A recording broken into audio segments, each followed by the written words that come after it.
Bueno, es un gusto compartir con ustedes este tiempo eh, donde podemos estar hablando temas que tienen que ver con el cuidado, con nuestra vida, espirituales. Son espacios más que nada reflexivos, o sea, para pensar en nosotros mismos. Acá no estamos pensando en los demás, sino en los que estamos en este lugar y aquellos que puedan después mirarlo en otra oportunidad, este espacio.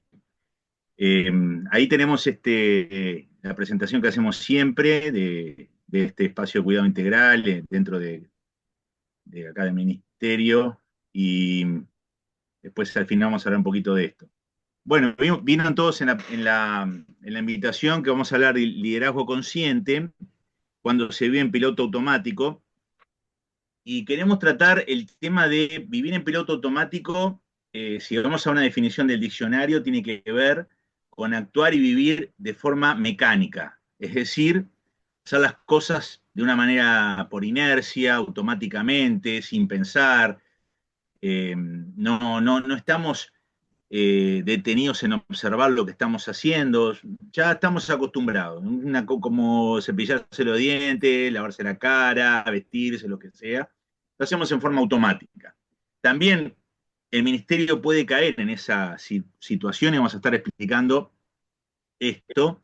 Nos vamos a basar en la vida de Esteban, en Hechos de los Apóstoles, donde tuvo una vida breve, pero fue una vida que impactó especialmente la vida del apóstol Pablo. Fue un impacto tremendo lo que sucedió con él, la manera de reaccionar y demás ante el martirio.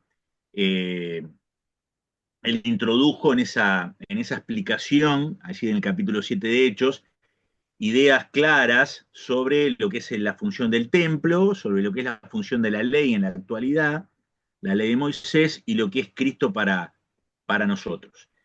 Pero en el capítulo 8 comienza el relato, después de toda esta explicación del capítulo 7, generó reacciones en los religiosos de ese tiempo, y dice el versículo 2 del capítulo 8 que con profundo dolor unos hombres enterraron a Esteban. Quiere decir que ahí lo apedrearon.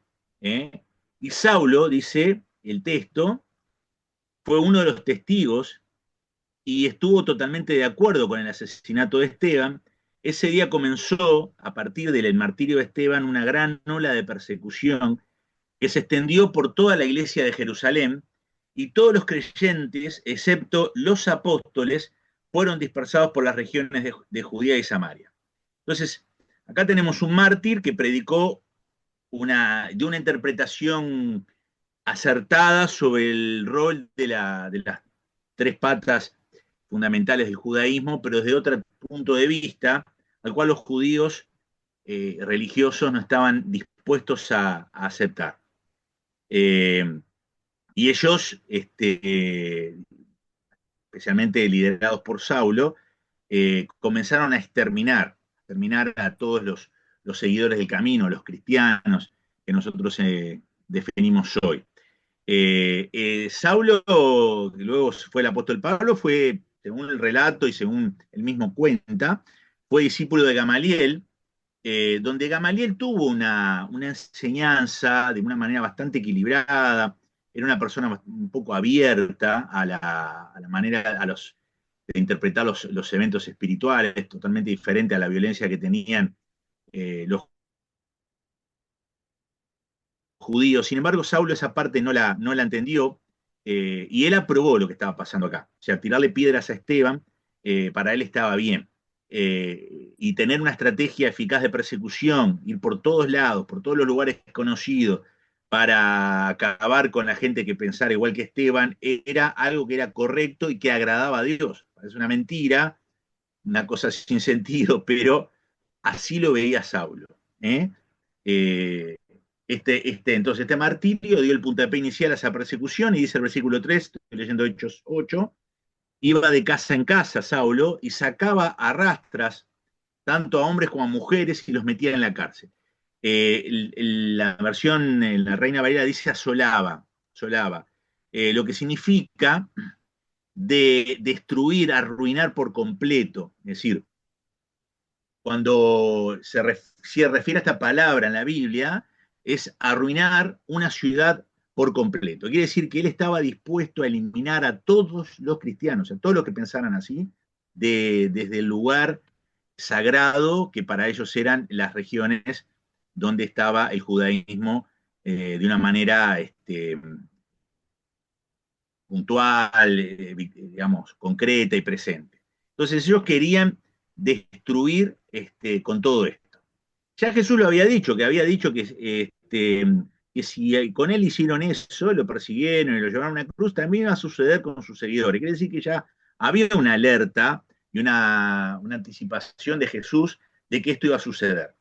E incluso, y esto es lo que tiene que ver con vivir en piloto automático, vamos a explicar ahora lo que es transparencia, ellos llegaron a creer, dice Jesús, que matar a cristianos le estaban prestando un servicio a Dios. O sea, Jesús dijo, va a llegar el tiempo que hay gente que los mate a ustedes y creen que están sirviendo a Dios, a un Dios que dio la vida, a un Dios que quiere el bien de las personas. Bueno, la gente que mata a este tipo de cristianos van a creer que están haciendo bien a Dios. Hay una contradicción, pero Jesús dijo que iba a suceder. Entonces Saulo dice que prendió tanto hombres como a mujeres y los echó en la cárcel. Entonces acá viene la distinción que queremos resaltar en este encuentro, que es vivir en transparencia. En algunas ciencias se llama así. Es decir, delante como de este hombre hay un vidrio que no se ve. Es un vidrio transparente, o sea, uno no está viendo el vidrio. Está caminando y ve, está la ventana ahí. Nos damos cuenta cuando que está esa ventana, cuando sin darnos cuenta la que queremos seguir caminando y nos encontramos con que hay una ventana o con que hay un vidrio que nos impide seguir transitando.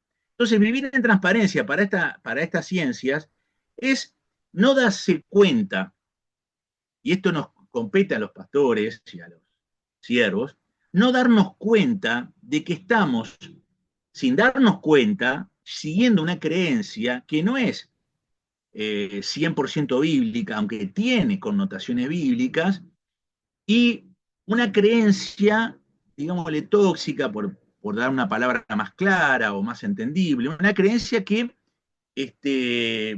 lleva a una conducta contradictoria. Es decir, es esa conducta no reflexiva. Hago cosas automáticamente, como piloto automático. De la misma manera que me cepillo los dientes, que voy, que me baño, que voy para acá, que tomo un café a la mañana, también hago de forma automática muchas cosas. No tengo una actitud deliberativa conmigo mismo. No me hago replanteos sobre cosas que creo o cómo las estoy haciendo. Es decir, hay un mínimo de conciencia de lo que hacemos, pero no tenemos un liderazgo consciente. Cuando hablamos de liderazgo consciente nos referimos a una persona que no vive en transparencia, no vive en piloto automático, sino que tiene un espacio personal, grupal, ministerial, o lo que sea, donde la persona está dispuesta a un feedback, a un ida y vuelta, a que alguien le diga algo y para replantear su hacer, y esa persona lo medita, lo obra, lo incorpora. Entonces esa persona que es líder cambia conductas. Eso es un liderazgo consciente. El liderazgo consciente censura. El liderazgo en transparencia no ve el vidrio, pero no se preocupa si hay un vidrio, no escucha, no evalúa, no trata de ver de una manera deliberativa las cosas que hace en el ministerio y en la vida familiar. Entonces, por ejemplo, nosotros subimos una escalera de manera automática. Si tenemos que usar el martillo, el clavo para hacer algo con una madera, lo hacemos en forma automática, lo hacemos en forma sin pensar. No es que primer paso 1, paso 2, paso 3, lo hacemos en forma automática. Escribimos a veces lo que tenemos la costumbre de escribir en la computadora, vamos escribiendo de una manera automática muchas veces mientras estamos escribiendo un texto en la pantalla. Usamos el teléfono también de la misma manera. Estamos comiendo de una manera automática, tenedor, cuchillo, pum, pum, pum, a veces lo hacemos mirando televisión o escuchando algo, ni nos damos cuenta de lo que estamos haciendo, y vivimos ahí en asuntos cotidianos de una manera, como dijimos nosotros, en transparencia, ¿sí? Ahora, el tema está que cuando esas cosas rutinarias se convierten en cosas más importantes y las hacemos de la misma manera, estamos en una seria dificultad. ¿Eh? Saulo mataba gente para honrar a Dios. Y eso, analizándolo, incluso desde el punto de vista del judaísmo, que hay que amar al prójimo, está en Levítico, está en Deuteronomio, que hay que amar a Dios, que hay que... Entonces, a pesar de todo eso, llegó a la transparencia de que matar personas que decían otras cosas, para él estaba honrando a Dios. O sea, había algo ahí en sus creencias que no se inquietaba, ¿no? Y lo hacía sin ningún tipo de problema. Incluso intensificaba la cosa. No solo aprobó la muerte de Esteban, sino que, bueno, vamos a perseguir, vamos a poner en la cárcel, vamos a matar al resto. Se acostumbró a hacer esto como que algo que honra a Dios. Bueno, muchos de nosotros también nos hemos acostumbrado a cosas en la iglesia, en el estilo de vida, y no llegamos a un debate con nosotros mismos de que esas cosas podrían ser de otra manera. ¿Eh? Estamos tan automatizados que no nos damos el tiempo y el espacio para evaluar eso o contradecirlo o atacarlo, por usar una manera un poquito más violenta, de eso que hemos heredado y aprendido, que creemos que está bien, pero que en el presente no está trayendo los resultados que la Biblia dice que tenemos que tener. Entonces, vivir en transparencia es sigo adelante.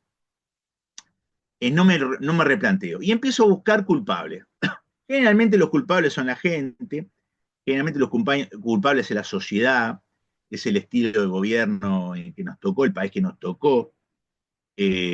Bueno, todo eso es culpable, ¿sí? Vivimos en transparencia, ¿sí? Y no nos damos cuenta que Saulo tenía que darse cuenta que sus valores basados en la ley de Moisés contradecían a esa conducta. Y decía, acá tengo que cambiar algo. Entonces, pero él no se daba cuenta. Y la peor manera de encarar algo en la vida es decirnos algo a nosotros que no es una verdad de Dios y nos decimos ciertas mentiras o creemos ciertas mentiras para justificar un estilo de vida que no queremos cambiar de manera personal y ministerial y seguimos adelante porque así lo aprendí, así lo recibí, así me lo enseñaron o lo que sea. Vivir en piloto automático es eso. Es lo que hacía Saulo. Mentiras religiosas que él asimiló en su conciencia y las tuvo como valores absolutos cuando la Biblia decía otra cosa. Entonces, si nosotros vivimos así, vamos a quebrar lazos en el ministerio, porque hacer las cosas de una manera automatizada no va a traer consecuencias espirituales que tienen que ver con la frescura que Dios quiere darnos en este tiempo. Otra cosa nueva que hay que hacer. La Biblia habla de hacer cosas nuevas y Tito empezó este encuentro diciendo eso, un nuevo año con nuevas cosas, lo dice la Biblia, que el Señor hace cosas nuevas todo el tiempo. O sea, no tengo esa apertura, no tengo esa ya aprendí un estilo, aprendí una manera, aprendí una forma y no soy flexible, ni para examinar a otros que están en las antípodas de lo que yo estoy a nivel del ministerio, pero que tienen otro tipo de respuestas. Yo, en lugar de a ver qué puedo aprender vivo en mi transparencia. Me choco con el vidrio, sigo, y no me pregunto qué debo dejar, qué debo incorporar, qué debo cambiar. No me la pregunto. O sea, no está en mi objetivo. Entonces, vivimos tocando botones, haciendo las cosas en forma automática. Ministramos en forma automática, predicamos en forma automática, hasta oramos en forma automática. Yo he escuchado oraciones de siervos de Dios domingo tras domingo que dicen las mismas palabras, en el mismo tono, en la misma postura, ya se automatizaron. Han hecho algo ritual sin preguntárselo, ¿eh? Sin dando lugar a, bueno, podemos cambiar algo acá, bueno, estamos automatizados tocando botones. Y no queremos en ese automatismo ver aquellas cosas que están mal en nosotros. Si no tenemos bienestar en el ministerio, porque algo mal está en nosotros. Porque el ministerio, dado por Jesús, no es para que nosotros la pasemos mal. Va a haber oposición, es cierto, pero la distinción del Señor es que nosotros disfrutemos de Cristo, ¿eh? Tengamos vida abundante. Entonces, esa es la distinción, la normalidad. Si eso no está sucediendo, yo me tengo que preguntar, ¿no será que tengo alguna transparencia? ¿No será que tengo alguna automatización de alguna cosa? ¿No será que año tras año transcurren las mismas cosas? Mi vida no tiene transformaciones significativas y sigo haciendo lo mismo, como dijo alguien, teniendo los mismos resultados. Entonces el mensaje de Esteban sacudió la transparencia de los judíos. El mensaje de Esteban sacudió los cimientos. Evidentemente, la manera de ver de Dios el templo no era la manera que veían los judíos, y Esteban lo dijo en Hechos 7. Evidentemente, la manera de enfrentar la distinción ministerial, de amar al prójimo y tratar y la revelación del Mesías de Jesús no era lo que los judíos tenían, y Esteban marcó esas distinciones. O sea, habló de su manera de interpretar la ley, de su manera de vivir su fe, por decirlo de una forma, y la manera de encarar y ver el templo. Entonces ahí sacudió transparencias. O sea, les mostró una verdad que si no somos flexibles como pastores o líderes o el lugar donde estamos para aceptar esa verdad que alguien que nos quiere nos dijo, vamos a ser como Saulo.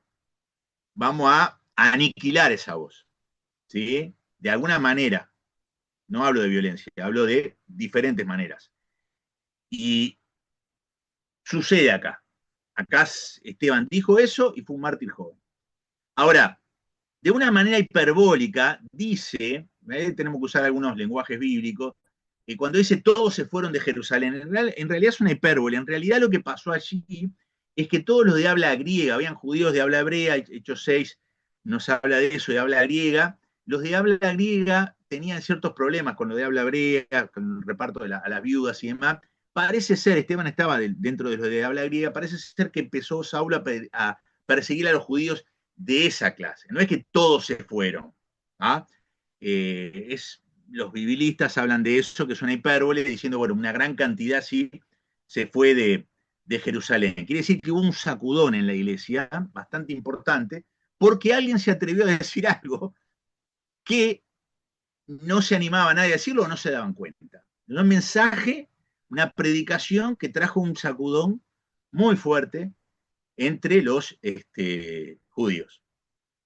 Entonces, en lugar de decir, bueno, ¿no será que yo tengo una ceguera religiosa y tengo un status quo, una manera de ser, una manera de pensar que tiene que dar lugar a otras cosas? No, en lugar de abrir un poquito la cabeza, ellos te vieron con la verdad absoluta, especialmente Saulo, tenemos la verdad absoluta y nuestra manera de interpretar la ley es absoluta y acertada, a pesar de que las consecuencias de los frutos no son los bíblicos, que es la manera de evaluar algo, son los frutos, ¿no? Los frutos no son los bíblicos, pero bueno, nosotros estamos honrando a Dios y vamos a matar a estos que están diciendo tanta barbaridad sobre el templo, sobre la ley, sobre eso. Y la violencia se legitimó en una transparencia, en una conducta diciendo, Dios aprueba eliminar a este tipo de personas. Esa es la interpretación que ellos hicieron, que está basada en su corazón engañoso. Entonces, gente que vive en transparencia no acepta otra voz, toma el método resolutivo como la discusión, como método resolutivo en alguna decisión en la iglesia, el discutir, cuando la Biblia habla de otra cosa. Es una persona que no ve a la palabra de Dios de una manera abierta y que desde la palabra se debe desarrollar un modelo ¿sí? Sino que repite conductas y formas de actuar que ha visto en otros. Si un papá que quiere, por ejemplo, llevar a los hijos a actividades cristianas pensando que lo está educando, es un papá que no sale de la Biblia, porque si vos pensás que vos llevando la actividad cristiana vos estás educando a tu hijo, la Biblia te dice que vos tenés que ser el ejemplo, que vos tenés que ser el modelo, que la cosa arranca en casa, que vos tenés que arrancar ahí, y que la iglesia, obviamente, las actividades de la iglesia son una cosa colaborativa, pero no el espacio de formación. Pero que vive en transparencia no lo ve de esa manera, y acá estoy dando dos ejemplos para que tengamos en claro. Entonces, los que fueron esparcidos iban por todas partes anunciando el Evangelio. Y acá aparece otro personaje que se llama Felipe, donde él también se fue por esta persecución, porque Esteban, como reitero, expuso proféticamente lo que Dios pensaba sobre estas cosas sagradas para los judíos, y se tuvo que ir Felipe, y ahí Felipe empieza un ministerio predicando el Evangelio por la persecución en lugares donde no iban de una manera obediente. Habían dicho, esto lo decimos al paso, habían dicho en Hechos 1.8, dice Lucas, que hay que ir por toda Jerusalén, Judea, Samaria, todo el último de la tierra, pero ellos seguían en su transparencia también. Interpretaban la gran comisión como Jerusalén, Jerusalén, Jerusalén, y nos quedamos Jerusalén. Eso fue claro, pero no permitían los apóstoles que esa claridad entrara en su vida. Entonces, como alguien dijo con mucha sabiduría, si no cumplimos Hechos 1.8, sucede Hechos 8.1, que es la persecución. ¿Para qué? Para que vayamos por Judea, Samaria y hasta el último en la tierra. Es decir, algo como Jonás, ¿sí? Bueno, Jonás, si vos no escuchás, no haces caso, bueno, te voy a disciplinar. Bueno, está ahí el gran pez que se lo traga ahí, tiene una reflexión, Jonás, que es otro que vivía en transparencia. Creía Jonás que la gente que había perseguido, lastimado y matado a su propio pueblo merecía el juicio y el castigo de Dios en la muerte, no que se le predique el Evangelio. Pero Dios pensaba diferente. Entonces Jonás vivió en transparencia. Esta es mi manera de pensar y bueno, se fue al lado opuesto a lo que el Señor lo llamó. Entonces ahí empieza el trato de Dios para que Jonás recapacite y salga de su transparencia. Se encuentre que hay un vidrio ahí enfrente y que ese vidrio lo va a golpear y que no es la voluntad de Dios, que vos no estás viendo todo en su plenitud, entonces tenés que hacer como yo te estoy mandando. Y bueno, al final fue a regañadientes, conocemos el libro. Pero Felipe fue a Samaria, dice, y se puso a hablarle del Mesías al pueblo. Felipe, compañero de Esteban, tiene una pasión evangelística, lo dice más adelante el texto de Hechos, que era el evangelista, sus hijas siervas del Señor, o sea, había hecho un buen trabajo en ese sentido, y trabajó en Samaria predicando el Evangelio. Les contó sobre Mesías y dice que multitudes escucharon a Felipe porque estaban deseosos de oír el mensaje y ver las señales milagrosas que él hacía. El lugar estaba preparado para escuchar, pero los siervos que están en transparencia, que viven en piloto automático, no lo veían y no lo hacían. Entonces pasó esto y salieron de su transparencia. ¿Sí? Esto sucede hoy. Hay cosas que no hacemos cuando el Señor quiere que las hagamos porque estamos en nuestro automatismo. Entonces, nos quedamos en Jerusalén, no nos vamos de acá, y la persecución, Hechos 8, muestra que se fueron a la fuerza. Muchos espíritus malignos fueron expulsados, dice el versículo 7, los cuales gritaban cuando salían de sus víctimas, y muchos que habían sido paralíticos o cojos sanaron, así que hubo una gran alegría en la ciudad. Vean esto, Esteban realizaba milagros y predicaba, Felipe realizaba milagros y predicaba, lo digo al margen, no es patrimonio de los apóstoles esto solo. También había gente que servía las mesas que hacía esto, ¿no? Y como dice un comentarista bíblico con mucha precisión y honestidad, dice, esto estaba en la gran comisión del Señor, que es un texto que nosotros no lo hablamos muy comúnmente porque a veces choca contra nuestra transparencia, nuestra situación denominacional, ¿no? si no lo vemos, si no lo enseñamos. Entonces nosotros, esos textos que molestan, como el de Marcos, que dice que habrá señales que van a seguir a el evangelista o al que predica el evangelio. Y había gran gozo en la ciudad, por el ministerio de Felipe. Entonces, lecciones que vamos a estar dándolas acá en esta parte final, en la recta final que tenemos de esta charla. Los que son fanáticos, primera lección, que viven en transparencia, persiguen a los que con su enseñanza demuestra la falta de efectividad de esas creencias. ¿Sí? Reitero, los que son fanáticos que viven en transparencia persiguen a los que con sus enseñanzas demuestran la falta de efectividad de esas creencias. ¿Sí? Saulo vio una falta de efectividad total y él no estaba dispuesto a darse cuenta, pero los que son fanáticos persiguen. No quieren escuchar, digamos, otra voz. Prefiero vivir en mi manera. Y alguien dijo esto con mucha sabiduría, no es cristiano, pero tiene mucha sabiduría. El hombre no está hecho para ser un autómata. Nosotros no hemos sido creados por Dios para esto.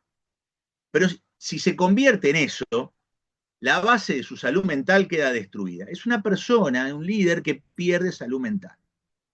¿Por qué? Pues es un autómata. ¿Sí? A pesar de que la efectividad del mensaje de Esteban era notoria, a pesar de que hubo un acompañamiento sobrenatural, porque aparece allí que cuando lo estaban apedreando y se ve al Señor Jesús que se pone de pie, que está a la diestra del Padre, y a pesar de que también hubo evidencias sobrenaturales como el perdón a aquellos que le estaban tirando piedra, dice, perdónalo, Señor, no lo tomes en cuenta este pecado, lo mismo que dijo Jesús, a pesar de que su rostro brillaba como el de un ángel, todas las cosas que dice el texto bíblico, de hecho, a pesar de todo eso, mi transparencia, mi automatismo, que me ha perdido la salud mental, no me deja ver esa evidencia. ¿Y qué hago yo? Me opongo al que me muestra una situación que refleja mi total inoperancia.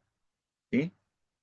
Entonces, primero que esto es una evaluación para cada uno de nosotros, si nosotros estamos siendo ese tipo de líderes, ¿sí? Donde hacemos en forma automática, no tenemos salud mental y reaccionamos de la misma manera como Saulo ante aquellas cosas que nos molestan porque no las podemos explicar o chocan un poco con algunas cosas nuestras.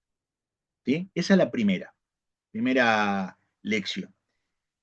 La segunda lección tiene que ver con lugares preparados para sembrar semillas donde, tan sensibles, donde comienza todo, en el caso de Samaria, con una mujer que fue ganada por el mismo Jesús y fue la misionera inicial en Samaria, esa mujer que no era candidata para ser misionera, porque la cantidad de marido que tuvo y porque era, bueno, todos sabemos la historia de Juan 4, esa mujer que habló del Evangelio a los lugares de una manera tan apasionada, que dejó el cántaro con Jesús porque no podía retener nada, porque era la pasión que tenía por compartir la verdad de las buenas noticias era más grande que tener tu propio cántaro bien seguro. Esa semilla sembrada hizo que germinara y había un pueblo sensible. Sin embargo, líderes que escucharon la gran comisión estaban en transparencia y no veían eso. Samaria sigue siendo mala, Samaria es opositora, de los samaritanos no va a salir nada bueno, seguían con eso. Jesús había hecho todo un trabajo con los apóstoles para que rompieran con esa transparencia. Sin embargo, los apóstoles se resistían. Entonces, hubo, y ahora vamos a hablar de eso, un quiebre, y ahora vamos a explicar qué es esto, y Felipe salió por la fuerza. Entonces, al predicar en ese lugar, lo que sembró la samaritana dio fruto. Entonces, ¿a dónde vamos? Vamos a que nuestra vida automática, nuestra transparencia, cierra la puerta a lugares donde hay gente que necesita el mensaje y cierra la puerta porque yo no estoy abierto para esas personas. Yo estoy abierto para ciertas personas, pero mi iglesia, escuchen esto, que no está en la Biblia, yo lo escucho varias veces, nuestra iglesia no está preparada para esto. Yo eso, voy a agarrar y decir, Hechos 1:8, y recibirán poder y podrán ser esto, pero nuestra iglesia no está preparada. ¿Sí? Es una manera transparente de sacarse encima lo que viene, o lo que Dios pone a nuestro lado. Entonces, esta gente que tiene mezcla de raza, que no son puros judíos, no podemos aceptar esto. ¿Sí? Más adelante llamaron a Juan y a Pedro para que vayan a ver, ustedes vayan y examinen este fenómeno. Y Juan y Pedro fueron ahí a Samaria para evaluar esto y fueron realmente muy abiertos y dijeron, acá está la mano de Dios. Lo mejor es, si hay frutos, si hay gente que se convierte, si hay gente que transforma su vida, su ser, es un antes y un después, bueno, eso es de Dios, dice Pedro. Eso es de Dios, dice Juan. Pero no es de nuestra denominación. Pero no lo hacen como lo hacemos nosotros. Eso es de Dios, porque acá lo que hay que jugar es el fruto. Entonces, vamos a dejar el prejuicio y vamos a aceptar esto como algo bíblico. Entonces, hay personas deseosas de escuchar, que nosotros no nos damos cuenta, estamos en transparencia. Hay un poder sobrenatural que acompañó a Felipe para que impactara las regiones que ellos no querían ir, y eso sucedió con Felipe. Hay una normalización de un estilo religioso, nos quedamos en Jerusalén y quedamos en Jerusalén. Entonces vamos, y el Señor lo saca. Y acá está, frente a la distinción de la transparencia, está lo que algunas ciencias llaman el quiebre. ¿El quiebre qué es? Algo que nos pasa que demuestra que lo que estoy haciendo no está bien encaminado y no trae resultado. Entonces, por ejemplo, si nosotros hacemos cosas automáticas, por ejemplo, estuvimos hablando de subir una escalera, ¿sí? Es un automatismo, yo tengo una escalera en mi casa. De pronto hay un escalón que está flojo y yo piso ese escalón y me caigo. Salí de mi transparencia, porque un escalón flojo me mostró que había una escalera ahí que yo ya la había automatizado y que subía sin darme cuenta y no ni siquiera sabía cuántos escalones hay. Bueno, ese escalón flojo me mostró mi propia transparencia. O, por ejemplo, estoy escribiendo en una computadora y una tecla se rompe, entonces demuestra el automatismo, salí de mi transparencia, acá pasó algo. O, estoy comiendo con tenedor y cuchillo, me dan una película en transparencia, en automatismo, y de pronto el tenedor se me rompió, se me saltó, sí, no sé, me pasó algo, se me salió la comida, y ahí salgo de la transparencia y digo, acá estoy comiendo. Es decir, son situaciones que Dios permite para que nos choquemos con el vidrio. Es como una piedra que se lanza al vidrio y yo digo, delante de la pared, delante de esta situación que tengo enfrente, había una ventana. No me doy cuenta. Yo no me daba cuenta de que estoy viviendo una cosa y predicando otra cosa. Yo no me daba cuenta que tengo una conducta y exijo otra conducta a la gente. No me daba cuenta, porque automaticé. No me di cuenta de que estoy matando cristianos y eso está en contra del amor de Dios. No me doy cuenta. Bueno, Saulo lo llama aguijón en la carne, ¿sí? Saulo lo llama aguijón en la carne cuando se comete un quiebre. Un quiebre que sucede en la vida de Saulo y en la iglesia de Jerusalén sucedió también. Entonces ellos tomaron una decisión. Cuando hay un quiebre en nuestro ministerio, tenemos dos caminos, ¿sí? El camino de la impotencia o el camino de la posibilidad. El camino de la impotencia es, sigo con esto. No importa que se tiró una piedra en el vidrio, yo sigo con esto porque así lo aprendí. Bueno, los prejuicios pueden más que lo nuevo que aparece o la situación que Dios me está marcando. ¿Sí? Culpo a los demás. Bueno, yo tengo un ejemplo en mi cabeza ahora que me viene, de un pastor que tiene 4 hijos, de esos 4 hijos, 2 varones, sus esposas se separaron de esos varones porque no soportaron, esa es la palabra, no soportaron el acoso de ese pastor y de esa esposa de pastor hacia sus nueras. Era una asfixia absoluta, pero no lo veían, estaba en transparencia. Y en lugar, primer divorcio, segundo divorcio de los hijos, en lugar de plantearse, ¿no será que acá pasa algo, que yo hice algo, yo hago algo? Ellos, ¿saben a quién le echaron la culpa? Y yo sé que lo van a decir, a Satanás. ¿Por qué? Porque es fácil echar la culpa afuera. ¿Tá? Y yo no digo que el diablo use estas cosas, que se meta, sí, pero si damos lugar, sucede, según la escritura. Y el segundo camino es el camino de la posibilidad. Es donde yo me empiezo a observar y digo, uy, acá hay una piedra que se chocó con el vidrio. Entonces, ¿qué está pasando acá? ¿Eh? ¿Qué sucedió con esto?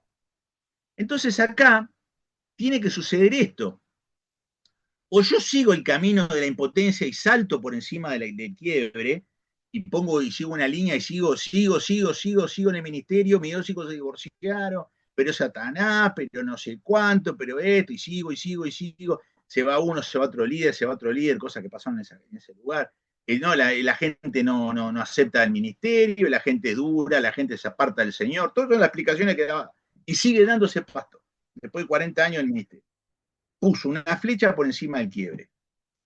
Ahora, ¿qué sucede? Si yo me caigo en medio del camino a Damasco y aparece una luz que me ciega y dice, yo soy Jesús a quien tú persigues, y todo arrancó con el martirio de Esteban, el replanteo, ahí Saulo dice, ahí Pablo dice, ¿quién eres, Señor? Bien. Y este es el gran modelo de romper esa transparencia y automatismo. Si vos me decís que es esto nuevo y esta es la revelación, yo dejo todo el judaísmo, aunque soy un cra, por usar una palabra argentina, en el judaísmo. Pero todo eso es basura, porque ahora Cristo, entonces ahí Saulo aparece una nueva distinción. Esto es la voluntad de Dios, pero se dio cuenta por el quiebre. Es Jesús que se aparece en medio del camino. ¿Eh? Entonces, yo debo entender esto.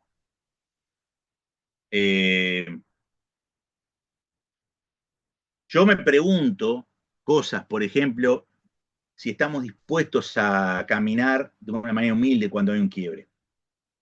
Cuando algo no pasa, no sucede en el ministerio. Cuando la Biblia dice que tiene que suceder y no pasa. Y yo no agarro y digo, bueno, ¿qué está pasando acá conmigo y con la gente? ¿Estamos dispuestos a eso?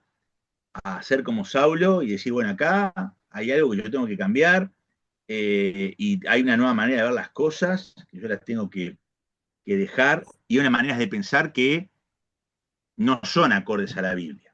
¿Eh? Por ejemplo, Samaria es un lugar cerrado, son mestizos y todo lo demás. El hermano Andrés, ese hermano misionero que fue a Rusia y llevó Biblias, él dijo esto, no existe ningún país cerrado, siempre y cuando se esté dispuesto a entrar y no regresa. Entonces, el que es cerrado no es la gente, arranca por mí. Yo estoy cerrado, ¿no? Yo soy el cerrado. Todo arranca por mí. Si yo estoy insatisfecho por algo, arranca por mí. Algo no lo veo bíblicamente, algo no lo estoy entendiendo de la manera que Jesús lo explica. Necesito que alguien me lo explique, que alguien me lo enseñe. Necesito salir de este juicio, de este prejuicio, de esta manera de pensar, porque no hay fruto. Entonces, si no hay fruto, algo yo tengo que cambiar. Y ahí viene el quiebre donde hay angustia. Yo tengo eso, todos tenemos eso. Donde hay angustia, donde hay replanteos, donde hay como algunos que cambiaron de vereda y dijeron, yo tengo que trabajar en mí y ser humilde para pretender que cambie otra cosa. dijeron, perdí muchos años viviendo en una transparencia religiosa, creyendo que esto era una verdad absoluta. Entonces, yo soy el cerrado. No estoy hablando acá, para que no malinterpretemos, abrirse a herejías o abrirse a cosas que están fuera de la sana doctrina. No estoy hablando de eso. Estamos hablando de otro tipo de cosas. Estamos hablando de formas, maneras. Estamos hablando de replanteos de mi conducta, ser congruentes, ¿sí? Coherentes. Lo que explico o predico en un púlpito es lo que vivo y lo que creo, ¿eh? En mi vida. Si ser coherentes. Entonces, si yo llevo a los hijos pretendiendo que la formación de mis hijos en la fe es por llevarlo a una actividad en la iglesia, voy a tener un quiebre cuando uno de esos hijos, adolescente, cuando era chiquito, van, porque nosotros vamos, empiezan a preguntarse y a cuestionarse cosas, y yo voy a decir, ¿qué pasó? ¿Se enfriaron? Bueno, a veces no, a veces sí, a veces no, a veces es porque no vieron formación en palabra y en vida de los que tienen que formar, que no son los maestros de la escuela, que esos son un aderezo a la comida, sino son del hogar, ¿no? Entonces, eh, yo desearía que entremos en esta distinción. Yo tengo que hacer que las cosas sucedan. ¿eh? No tengo que esperar en los demás, no tengo que descansar en otros, yo tengo que empezar por mí. Y empezar por uno mismo es empezar a replantearse cosas. A ser honesto, a dejarse tratar por la verdad de Dios, dicha en amor. Y para cerrar este espacio, yo voy a hacer, como me las hago a mí, algunas preguntas que tienen que ver con lo que estamos hablando acá. ¿Cómo podemos identificar los momentos en los que estamos viviendo en piloto automático nuestra vida espiritual? ¿Puedo identificar eso? Es una pregunta que usted se tiene que hacer. Después va a recibir este PowerPoint, no hay problema. Pero identifique esos momentos. Para Saulo ya lo hablamos cuál era. Ya lo dijimos. Tuvo ese momento. ¿Qué señales nos indica que estamos actuando en transparencia sin cuestionar nuestras acciones? ¿Hay algunas señales, alguna palabra? Usted, pastor, se preocupa mucho. Un miembro dice eso. Usted, pastora, la veo muy nerviosa o ansiosa. Por ejemplo, son opiniones de gente que nos quiere, nos observa. ¿Hay algunas señales que nos indican que estamos actuando en transparencia y tenemos que tratar cosas en nuestra vida? Hoy, hoy yo trabajo. Yo no sabía si podía hablar acá, porque acá en Argentina y en la zona donde yo estoy hubo apagón desde ayer, perdimos la luz, llegó hace poquito, vino y después se fue, y digo, no sé si podemos hablar. Pero hoy cuando fui al trabajo hay una persona que está en un kiosco enfrente al lugar donde yo estoy trabajando, y me pidió que le ayude a subir la cortina. ¿Por qué? Porque se operó de una hernia. Yo le comparto la palabra, charlamos, le mando reflexiones y todo demás, ella sabe lo que creo. Entonces hoy fui, temprano, antes de abrir el local, entonces bueno, Julio, te vengo a abrir la persiana y todo lo demás. Y entonces yo lo hice muy, muy acelerado. Y él me dijo, Luis, vos sos bastante ansioso. Bueno, son señales. La gente que nos observa, nos dice cosas. Entonces, nosotros, ¿qué vamos a hacer con eso? No tengo que prestar atención. ¿Qué papel juegan las experiencias dolorosas? ¿Qué papel juegan las experiencias dolorosas o los quiebres en nuestra vida? ¿Qué papel juegan para ayudarnos a salir del piloto automático y tomar conciencia de nuestras acciones? La Biblia nos dice que Dios permite situaciones que chocan con Jonás fue el pez, Pablo fue Jesús en medio del camino, muerte de Esteban y Jesús en medio del camino. Alguna situación dolorosa en nuestra vida que Dios permite para que haya un quiebre en mi vida. ¿Sí? Yo recuerdo, por ejemplo, el hermano Pablo, un evangelista latino muy, muy conocido, él era evangelista y vivía en transparencia en su familia, no cuidaba su relación con su esposa, hasta que en un momento su esposa, después de darle varias señales, le dio la última, el ultimátum, y iba a perder todo su ministerio. Y él lo contó y la esposa también. Hasta que Dios, bueno, vino una enfermedad a ella y él la tuvo que cuidar mucho tiempo y no salió a campaña evangelística, en esos tiempos iban de campaña y volvían al mes y medio, cosas así. ¿Sí? Entonces se quedó cuidando a su esposa y dice, Dios hizo, no dijo estas palabras, pero para hacerla de acuerdo al seminario de hoy, Dios hizo un quiebre en mi vida y me mostró que esta es una oportunidad para restaurar algo. ¿Sí? Yo vivía en transparencia, yo pensaba que por ser evangelista mi señora tenía alcance de cualquier cosa y estaba totalmente engañado. ¿Sí? Bueno, recuperó, gracias a Dios terminó bien esa historia, su matrimonio. ¿Cómo podemos cultivar una mayor conciencia de nosotros mismos y de nuestras acciones para derrotar el vivir en transparencia? Preguntas que nos estamos haciendo, hermano y hermana, en esta noche. Y este es un espacio ahí, tenemos esa página, aquellos que entran por primera vez no conocen, ahí está Cuidado Integral del IRES, ahí está la dirección, donde ahí usted puede hacerse miembro y participar y recibir información que mandamos semanalmente, videos, audios. Ahí tenemos algunos cursos, por ejemplo, yo realicé un curso sobre liderazgo consciente en 5 encuentros, hay 5 PDFs ahí que usted puede ingresar, descargarlos, usarlo en su iglesia para usted mismo, está totalmente ahí disponible. También hay otro que subimos hoy que tiene que ver con la identidad del cristiano, con la identidad del cristiano.